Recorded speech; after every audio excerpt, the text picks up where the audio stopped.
국민일보에 나왔었던 한 기사를 여러분들에게 잠깐 좀 말씀드리겠습니다. 어느 성도님이 이제 수술을 받기 위해서 병원에 입원하셨습니다. 그 병원은 신촌 세브란스 병원입니다. 수술실에 들어가 수술 때에 누워보니 수술실 천장에 성경 구절이 적혀 있는 것을 볼 수 있었습니다. 이사야 41장 10절의 앞부분이었습니다. 두려워 말라 내가 너와 함께 함이라. 그 말씀이었습니다.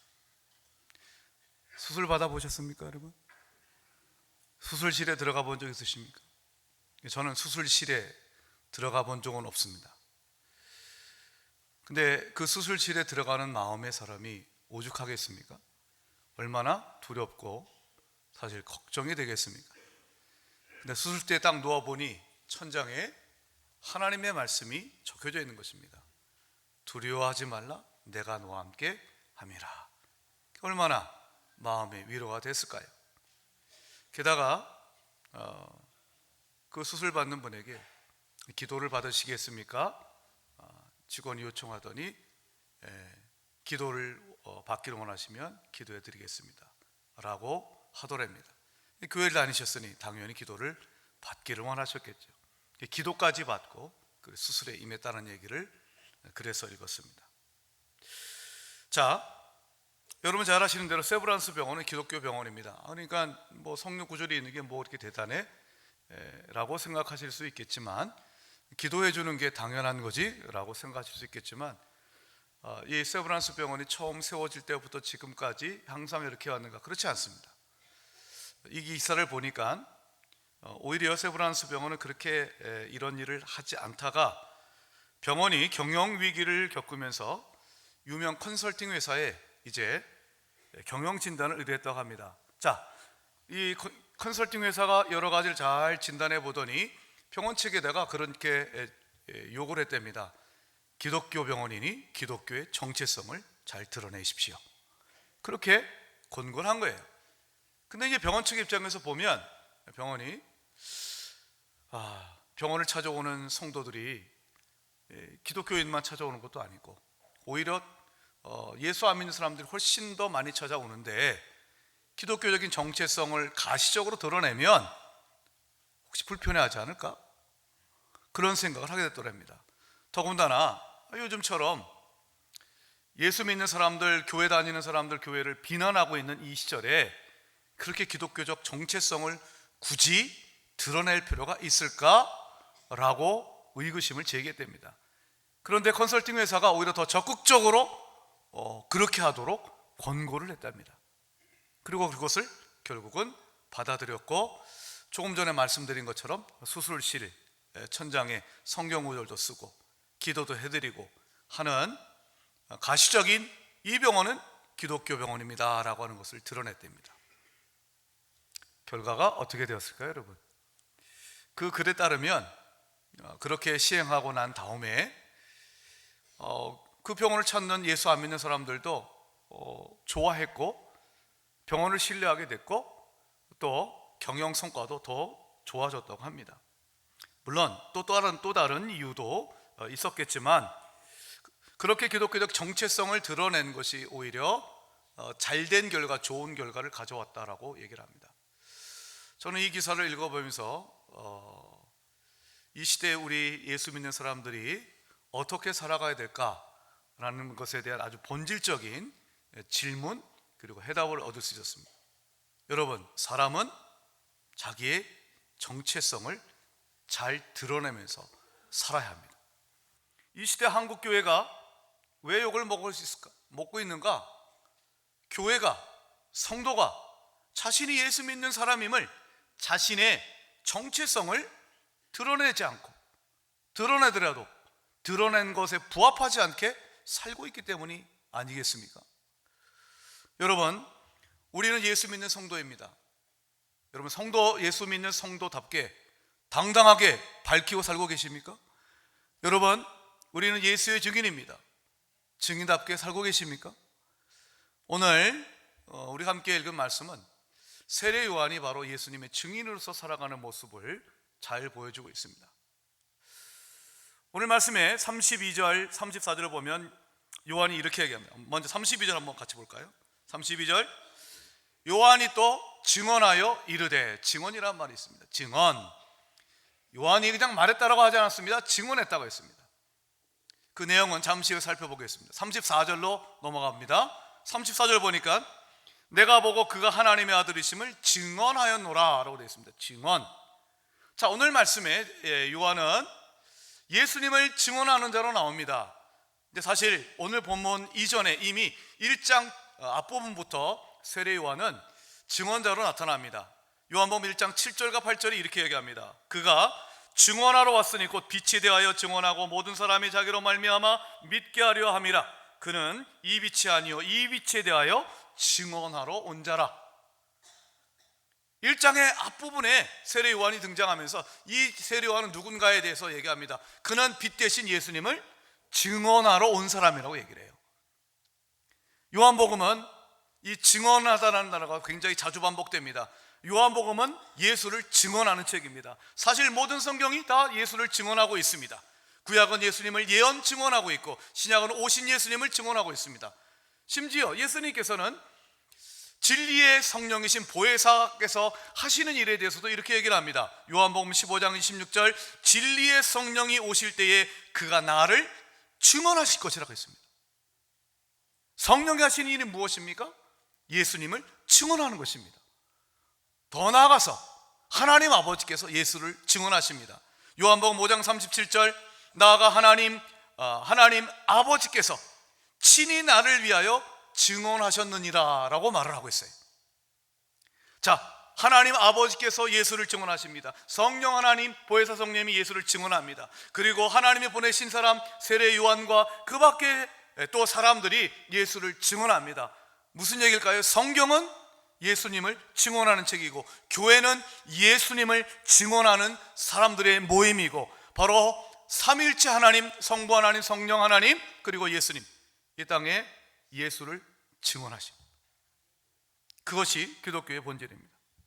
우리는 예수님을 증언하는 증인들입니다. 증인이 되기 위해서 세 가지 조건이 필요하죠. 첫째는 보고 들은 게 있어야 됩니다. 목격하다 혹은 체험이 필요합니다. 제가 체험이라는 표현을 사용하겠습니다. 보고 들은 게 있어야 됩니다. 두 번째는 내가 보고 들은 것이 사실이다, 진실이다, 맞다 라고 하는 확신이 있어야 됩니다. 확신. 세 번째는 내가 보고 들은 것을 확신을 갖고 공개적으로 말해야 됩니다. 이걸 증언이라고 하죠. 체험, 확신, 증언. 이 세 가지 요소를 가질 때 그 사람을 증인이라고 얘기를 합니다. 여러분, 오늘 말씀 보면 요한이 그랬어요. 요한은 예수님이 자기에게 다가오는 것을 보고 바로 예수님은 하나님의 어린 양이라는 것을 그는 확신하게 되었습니다. 그는 보았습니다. 무엇을 보았습니까? 성령이 예수님에게 임하신 것을 보았고 그가 바로 메시아임을 확신하게 되었습니다. 그는 들었습니다. 무엇을 들었습니까?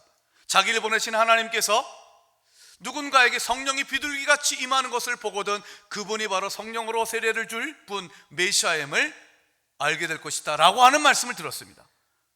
보았고 들었고 그는 확신했습니다. 그리고 또한 증언했습니다. 그는 예수의 증인이었습니다. 여러분은 신앙생활을 하시면서 무엇을 보고 무엇을 들으셨습니까? 관념적으로 여러분 교리적으로 배운 것이 아니라 수많은 설교를 들으셨잖아요. 신앙생활 몇 년 하셨습니까? 수십 년 하시면서 여러분이 보고 들은 예수님은 어떤 분이십니까? 여러분이 체험한 예수님은 어떤 분이십니까? 여러분 예수님이 진리이심을 확신하십니까? 여러분 예수님만이 오직 예수 그리스도만이 나를 구원하실 분임을 확신하고 계십니까? 그 확신을 여러분이 말로 전하고 그리고 삶으로 증언하면서 살고 계십니까? 여러분 누구나 사람은 자기가 보고 들은 바대로 살고 자기가 옳다고 믿는 바를 말하면서 살게 되어 있습니다.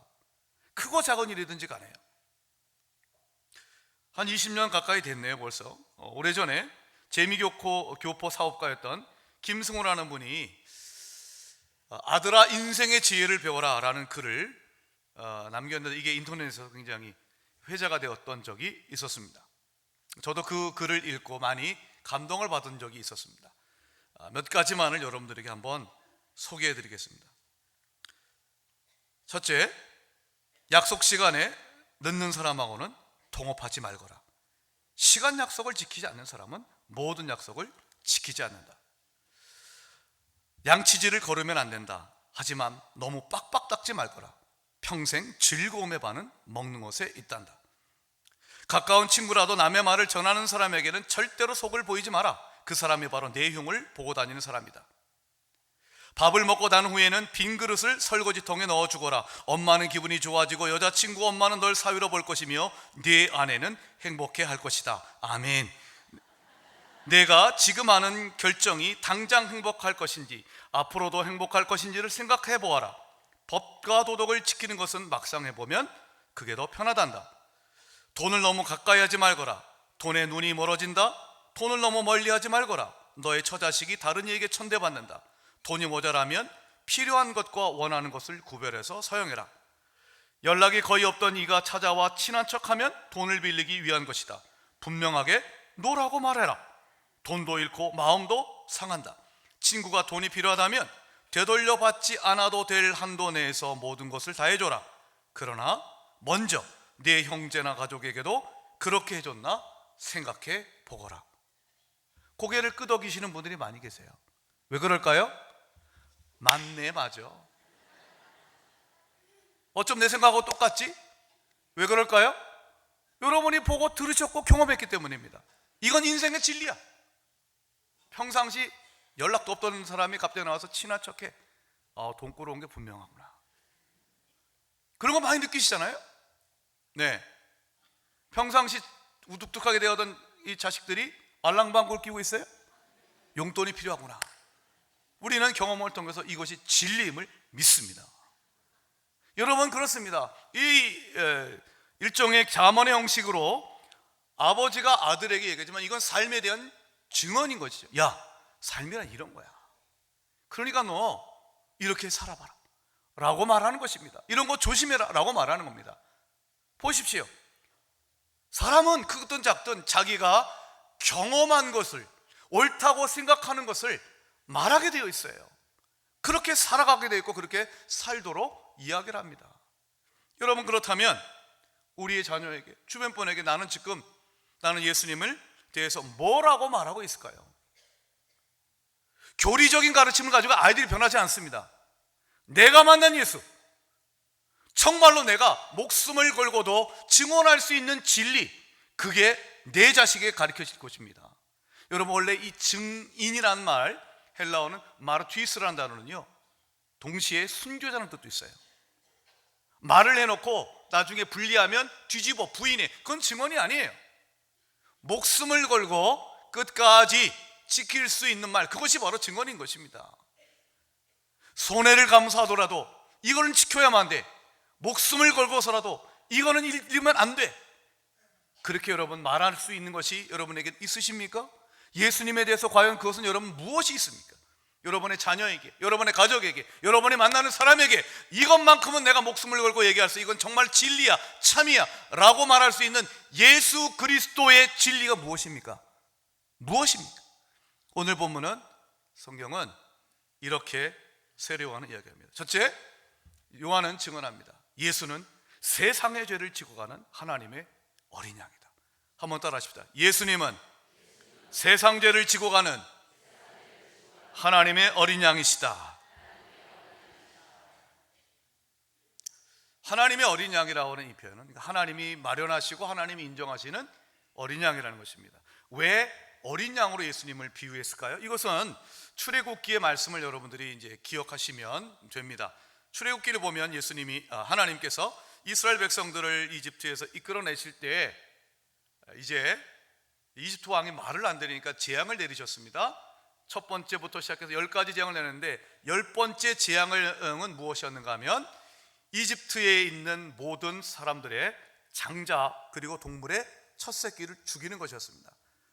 하나님의 이 심판으로부터 이스라엘 백성들을 구하시기 위해서 하나님은 살 길을 가르쳐 주셨습니다. 그것은 모든 이스라엘 가정에서 어린 양을 잡아 그 피를 문 인방과 문 설주에 바르는 것이었습니다. 왜 어린 양의 피를 바르게 했을까요? 하나님의 심판을 대행하는 천사가 왔을 때 이 집은 이스라엘 집입니다 표시하는 것이 아니에요. 물론 그런 기능도 될 수 있겠지만 그것이 목적이 아니라, 왜 하필이면 어린 양의 피였겠습니까? 그냥 수수로 표현해도 되지 않, 어떤 그림을 그려놓거나 표시를 해도 되잖아요. 왜 하필이면 어린 양의 피를 바르게 했을까요? 하나님께서 인정한 그 어린 양이 바로 죽임을 당함으로 이 집은 하나님께서 모든 죄를 용서하셨고 심판을 면제시키신다라고 하는 뜻인 것입니다. 그래서 어린 양이 죽을 수밖에 없었던 거예요. 그 어린 양 때문에, 그 어린 양의 피 때문에 이스라엘 백성들이 살 수가 있었습니다. 그런 것처럼 이 땅에 오신 예수님은 어떤 분이신가? 그 주님은 우리가 이 땅에 태어나면서 모든 사람들이 지고 태어나는 죄의 집, 모든 사람이 죄를 범하였음에 여러분 죄인으로 태어납니다.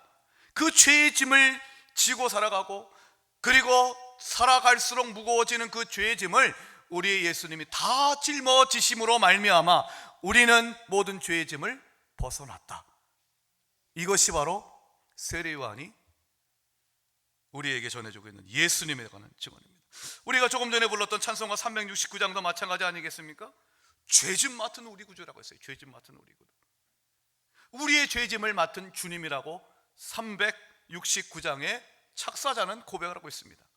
뿐만 아니라 찬송가 495장, 우리가 잘 알고 있는 찬송, 내 영혼이 은총 입어 중한 죄짐 벗고 보니 슬픔 많은 이 세상도 천국으로 화하도다.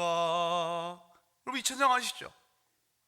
세상에 슬픔 많던 이 세상이, 짜증나는 이 세상이, 내 뜻대로 되는 것도 하나도 없는 이 세상이 갑자기 천국으로 달라 보입니다. 이유가 무엇입니까? 여러분 로또 당첨돼서요? 아니었습니다. 출세해서요? 아니었습니다.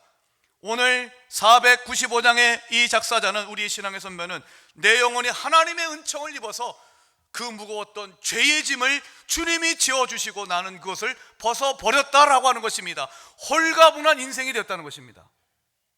여러분, 세례 요한이 증거했던 예수님은 우리를 홀가분하게 하시는 예수님인 줄 믿습니다. 우리의 모든 죄짐을 지신 주님, 그래서 우리의 인생은 홀가분하게 된 줄 믿습니다. 우리 곁에 계신 분들하고 한번 인사할게요. 이렇게 인사할게요. 예수 믿어 홀가분합니다. 한번 인사하시겠습니다. 죄뿐만 아니에요 여러분. 근심 걱정의 짐, 여러분 이 모든 우리가 인생 가운데 짊어질 모든 짐을 주님은 지셨습니다.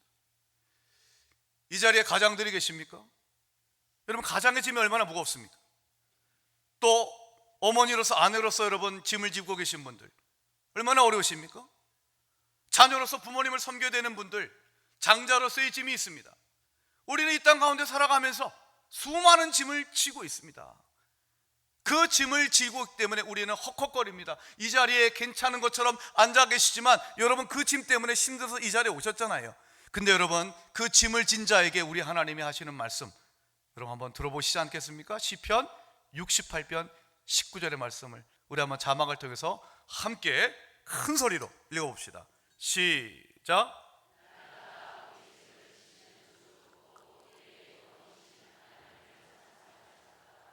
아멘. 다시 한번 제가 읽어봐 드릴게요. 한번 귀 기울여 한번 경청하시기 바랍니다. 날마다 우리 짐을 지시는 주, 곧 우리의 구원이신 하나님을 찬송하리로다. 이게 듣기만 해도 가슴이 여러분 감동 있지 않으세요? 날마다 내가 지는 짐을 지시는 주님. 물론 그렇다고 해서 이것이 우리의 책임을 회피하는 말이 아닙니다. 예수님을 종처럼 부리라는 얘기는 아닙니다. 예수님에게 모든 짐을 맡겨버리고 나는 내 좋을 대로 살라고 하는 그런 말씀이 아닙니다. 우리가 져야 될 짐을 질 수 있는 힘을 주시고, 우리가 그 짐을 지고 할 때 때로 넘어지고 쓰러진 때 우리 주님이 대신 지어주시고, 그렇게 해서 우리가 져야 될 그 짐을 우리가 하나님께서 주시는 기쁨과 능력으로 능히 감당케 하실 수 있는 분, 그분이 우리가 날마다 우리의 짐을 지시는 우리의 주님이신 것입니다. 여러분, 예수님 만나서 여러분 진정 홀가분한 인생 사시길 예수의 이름으로 축원드립니다. 또 세례 요한은 예수님에 대해서 뭐라고 증언을 하고 있을까요? 32절부터 33절을 보면 요한은 예수님을 성령으로 세례를 주시는 분이다 라고 증언을 하고 있습니다. 하나님이 요한에게 이렇게 말씀하셨던 것 같아요. 사실 요한도 예수님이 성령으로 세례를 주시는 메시아이고 하나님의 아들이라는 것을 잘 몰랐어요. 자, 오늘 여러분들 말씀 한번 보셔요. 31절 한번 보십시다. 31절, 나도 그를 알지 못하였으나, 알지 못했단 말 나오죠? 그 다음에 33절을 한번 봅시다. 33절, 나도 그를 알지 못하였으나, 이게 몰랐어요. 그러니까 세례 요한도 예수님이 하나님의 아들이시고 예수님이 우리를 구원하시는 메시아이시고 예수님이 어떤 분인지 잘 몰랐어요. 물론 여러분, 이 세례 요한과 예수님은 친척 관계였던 것으로 보입니다. 네. 세례 요한은 예수님보다 6개월 먼저 태어났죠. 누가복음 보면 그 내용이 나옵니다. 그러니까 친척 관계였기 때문에 서로 알고는 지냈어요. 그건 인간적인 알미였어요. 그러나 세례 요한이 예수님이 정말 하나님의 아들이시고 그분이 우리에게 성령으로 세례를 베푸실 분임을 알지 못했다 그랬어요. 근데 어떻게 알게 됐을까요? 들었기 때문이에요. 뭘 들었을까요? 하나님의 음성을 들었기 때문입니다. 그 음성이 뭡니까? 어느 하나님께서 말씀을 주셨습니다. 성령이 비둘기같이 임하는 그 사람이 바로 성령으로 세례를 베풀 사람이고 내가 보낸 메시아다라고 얘기를 하는 것입니다. 그 말씀을 들었습니다. 그리고는 바로 예수님에게 성령이 비둘기같이 임하는 것을 보고 그는 믿게 되었습니다. 알고 보고 믿고 증언하게 되었습니다. 여러분 왜 증언하지 못합니까? 믿지 못하기 때문입니다. 확신이 없기 때문입니다. 왜 확신이 없습니까? 경험한 게 없기 때문입니다. 맨날 10년, 20년, 30년, 40년 교회를 다니고 모태신앙이라 할지라도 관념으로만 알고 있으니 내 삶 가운데 경험한 저는 나의 그리스도십니다. 주님은 성령으로 세례를 주시는 분입니다. 이 고백이 없는 거예요. 보지 못했으니, 영적인 눈이 열리지 않았으니, 우리 하나님의 음성을 듣지 못하니 믿음이 없는 것이고 확신이 없으니 증언하지 못하고 그저 그렇게 형식적인 명목적인 그리스도로 살아갑니다. 옛날에는 명목적 그리스도를 아주 쉽게 얘기했습니다. 나이롱 신다라고 했어요. 나이롱 신자. 그렇게 살아가는 겁니다. 근데 여러분, 요한이 경험하게 됩니다. 보게 됩니다. 무엇을요? 하나님의 말씀을 듣습니다. 그리고 그것이 이루어지는 것을 봅니다. 그리고 증언합니다. 예수님은 성령으로 세례를 주시는 분이시다. 여러분, 예수님이 성령으로 세례를 주시는 분인데 여러분 성령 받으셨습니까? 그 새가족부를 담당하고 있는 박주한 목사님이 몇 주 전에 수요 조정 예배에서 재미난 이야기를 좀 해주셨어요. 저희 교회에 새로 오신 분들 가운데 다른 교회에서 신앙생활 하시다가 오신 분도 계시지만 그야말로 생전 처음 교회 다니시는 분도 계세요. 이런 걸 생짜배기 성도 이렇게 얘기를 하기도 하죠.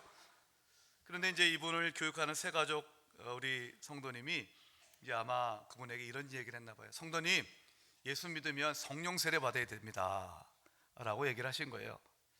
또 이분이 성령 세례를 받아야 된다고 얘기를 하니까 새가족부 담당하는 박 목사님 찾아가서 목사님, 내가 얼마 전에 물 세례 받았는데 성령 세례 받으려면 어떻게 신청하면 됩니까? 라고 물으시더래요. 그러니까 물 세례 받는 것처럼 신초에 신청하면 성령 세례를 받게 해주는 것으로 생각하셨던 것이죠. 참 순수한 신앙이 아닌가 생각합니다. 그렇습니다. 여러분 우리가 예수 믿으면 성령으로 세례를 받습니다. 이 성령 세례라는 말은 한국 교회에서는 두 가지로 사용됩니다. 첫째는 장로교에서는 성령 세례를 예수 믿고 세례 받을 때 성령이 임한 걸 성령 세례라고 합니다.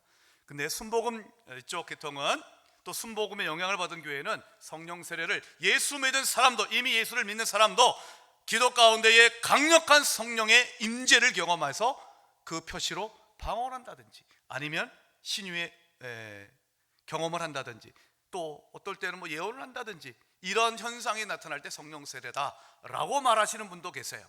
그래서 좀 한국 교회에서는 성령 세례라는 말이 사용하는 사람에 따라 의미가 다릅니다. 중요한 건 무엇인가? 오늘 말씀에 따르면 예수님이 성령의 충만함을 받으시고 예수님의 모든 사역은 성령으로 말미암으셨고 예수님은 성령을 강조하셨고 우리에게 성령을 가르치셨고 그분은 성령으로 모든 일을 행하셨을 뿐만 아니라 부활하신 예수님은 우리에게 뭐라고 말씀하셨습니까? 요한복음 20장 23절에 그들을 향하여 숨을 내쉬며 이르시되 성령을 받으라고 말씀하셨습니다. 그러니까 우리가 증언해야 될 예수님은 무엇인가? 내가 교회에서 만나는 예수님 어떤 분이신가? 여러분, 우리가 만나는 예수님, 그것은 바로 우리에게 성령으로 세례를 주시는 분이십니다. 예를 들자면 예수님께서는 이렇게 말씀하셨습니다. 너희 중에 너희가 물과 성령으로 거듭나지 아니하면 하나님 나라에 들어갈 수 없다라고 하셨습니다. 하나님 나라에 어떻게 들어가는가? 내가 하나님을 어떻게 하나님 나라를 볼 수 있는가? 예수님은 말씀하셨습니다. 물과 성령으로 거듭나야 된다고 했어요. 물은 회개와 정결함을 의미하는 물세례예요. 성령은 뭘까요? 사실은 우리의 모든 회개도 우리의 모든 세례도 성령이 역사하시는 것이죠. 물이 우리를 깨끗하게 하는 것이 아니라 십자가의 보혈이 우리를 깨끗하게 하시는 줄 믿습니다. 그 보혈을 우리에게 우리의 죄된 영혼, 죽은 우리의 영혼에 바르셔서 우리의 영혼을 다시금 살려서 하나님과 소통하게 만드는 분이 성령 하나님이세요. 이게 성령으로 거듭난 거예요. 교회 왜 오셨습니까? 교회에 와서 여러분들 뭘 원하십니까? 교회 다니는 목적이 뭡니까? 우리가 예수님에 대해서 뭘 증언해야 됩니까? 예수 믿으면 성령이 나에게 임하셔서 죽었던 내 영이 살아나고 우리 하나님, 영이신 하나님과 소통하고 교제하고 그분의 음성 듣고 그분을 따라 살아갈 수 있음을 경험해야 될 줄 믿습니다. 또 예수님 말씀하셨습니다. 육으로 난 것은 육이요 영으로 난 것은 영이니라. 성령으로 거듭나지 아니하면, 예수 믿어 성령 받지 아니하면 다 육신이라 그랬어요. 돈이 많아도 육이에요. 성령 받지 않으면. 아무리 출세하고 공부 많이 했어도 예수 믿어 성령 받지 아니하면 다 성경은 말합니다. 그것은 육이니라. 이때 육이라고 하는 것은 단순히 우리의 이 신체의 살을 의미하는 것이 아니라 죽을 수밖에 없는 인생, 육의 마지막 종착점은 허망한 죽음입니다. 비행기를 타면 좌석이 세 가지 종류가 있습니다. 일반석, 비즈니스, 1등석. 저는 일반석을 주로 이제 타지만 몇 차례 비즈니스석을 탄 적이 있습니다. 업그레이드를 시켜주더군요. 여러분, 비즈니스석을 타봤는데 발 쭉 뻗고 자는 게 얼마나 행복한지 모르겠어요. 기내식도 달라. 품질이 달라요. 나갈 때도 먼저 나가. 1등석은 잘 모르겠어요. 안 타봐서. 근데 여러분, 세상 살다 보면 이 비행기의 좌석처럼 누구는 일반석에 타러 가는 사람이 있고, 누구는 돈이 많아서 비즈니스석에 타는 사람이 있고, 또는 아주 소수이지만 1등석에 타고 다니는 사람이 있습니다. 근데 여러분, 그렇게 좌석의 종류가 구분돼도 한 비행기에 있는 모든 사람들의 공통점이 있죠. 뭡니까? 도착지가 같습니다. 우리가 살아가면 이 자리에 있는 분들 다 개성이 다릅니다. 어떤 분은 좀 잘 살기도 합니다. 어떤 분은 가난합니다. 어떤 분은 많이 배웠고 어떤 분은 못 배웠습니다. 그건 인생의 기준에 따라 살아갈 때에 각기 천차만별이지만 모든 사람들, 예수 만나지 않는 모든 사람들의 인생의 공통점을 성경은 뭐라 합니까? 육으로 난 것은 육이라고 했습니다. 성령으로 거듭나지 않는 한 허망한 죽음에 이른다고 했습니다. 그러나 우리가 예수 만나 예수 믿으면 성령이 우리 가운데 임하시고 우리의 영이 살고 우리에게 영원한 생명이 허락된 줄 믿습니다. 육신은 죽어도 우리의 영은 하나님 품에 안겨 저 천국에 이르게 될 줄 믿습니다. 이 땅에 살아간다 할지라도 우리의 삶은 성령과 동행하는 영적인 인생, 하나님 나라를 사모하며 그 하나님 나라를 꿈꾸며 살아가는 인생이 되는 줄 믿습니다. 그게 바로 우리가 만나야 될 예수님이고 증언해야 될 예수님. 우리의 영이 살아야 돼. 교회 와서 내가 만나야 될 예수님, 바로 우리에게 성령으로 세례를 주시는 분이에요.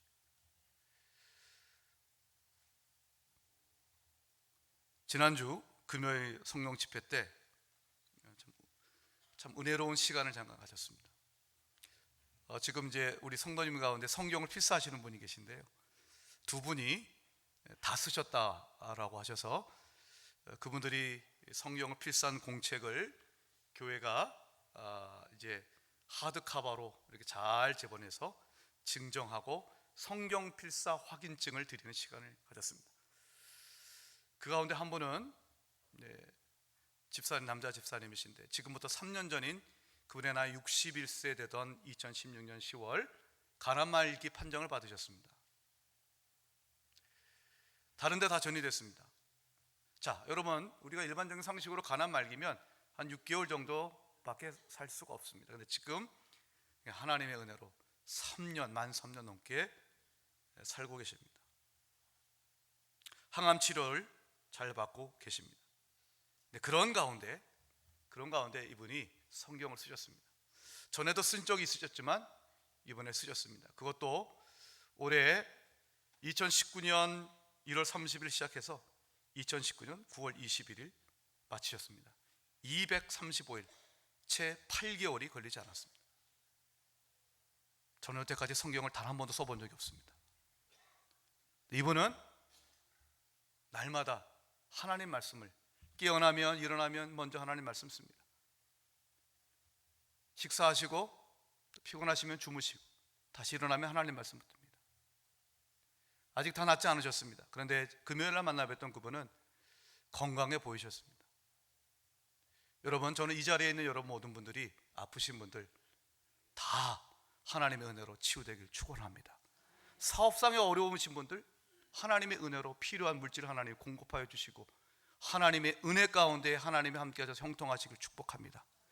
그러나 여러분, 그것도 은혜고 감사하지만 우리가 증언해야 될 우리의 예수님의 모습은 그것을 뛰어넘어서 우리에게 성령으로 역사하여 주셔서 내 몸에 병이 와도 하나님 말씀을 붙들고 하나님의 말씀을 붙들고 그 말씀을 써가며 묵상하며 그 말씀 한 글자 한 글자에 배어있는 하나님의 마음을 묵상하고 그 하나님과 소통하는 기쁨이 충만하길 예수의 이름으로 축원합니다. 내 삶 가운데 시련이 있어도 성령 하나님이 나와 동행하시고 내 삶 가운데 걱정 근심이 있어도 내 짐을 짊어지시는 주님의 날마다 나와 함께 하시기에 여러분, 그분이 내 하나님이시요 나의 구세주임을 믿기에 내 평생도록 날마다 나의 짐을 지어주시는 분임을 내가 믿기에 여러분, 오히려 하늘의 기쁨으로 충만한 인생 사시길 주님의 이름으로 축원드립니다. 기도하겠습니다. 하나님 아버지, 예수 그리스도를 보고 듣고 확신하며 증언하는 인생이 되게 하여 주옵소서. 하나님, 우리 예수님은 세상의 모든 죄를 짊어지고 가시는 하나님의 어린 양인 줄 믿습니다. 이 시간 모든 우리의 죄짐을 담당하신 하나님의 어린 양 예수 그리스도시요 구원의 은혜를 감사드립니다. 날마다 우리의 걱정 근심 무거운 짐을 우리 주님 그 짐을 짊어질 수 있는 힘을 주심을 감사합니다. 사랑하는 주님, 우리의 짐을 짊어지시는 주님만 바라보며 살게 하여 주시옵소서. 이 땅의 아버지 하나님, 참으로 우리가 예수 믿는 자일진데 성령 받아 우리의 영혼이 살아나고 성령으로 살며 성령을 행하는 성령의 사람이 될 수 있도록 역사하여 주시옵소서. 예수 그리스도 이름으로 축복하며 기도하옵나이다. 아멘.